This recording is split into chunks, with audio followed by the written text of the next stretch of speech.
வேண்டாம். ஆமாம்மா.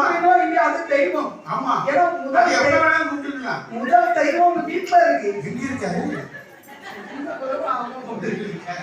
ஏன்னா அண்ணா ஆகாரத்துல ஒண்ணு உழுதுவாய் புடிவாய் புடவையில இருந்து நீங்க அடிச்சாலும் பட்டுக்கிட்டு இருக்க வேண்டிய ஒரே ஆள் யாரு? நம்ம புருஷன் தான்.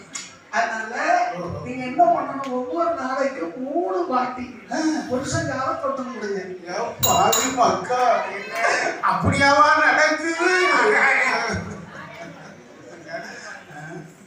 ஒரு கணவன் காலம் நீங்க தொட்டு கும்பிடணும். புருஷங்காலம் தொட்டு கும்பிடணுமா? அப்படி எல்லாரும் வரும்போது நாங்க சுறுசுறுப்பா சரின்னு சொல்லியிருக்காங்க.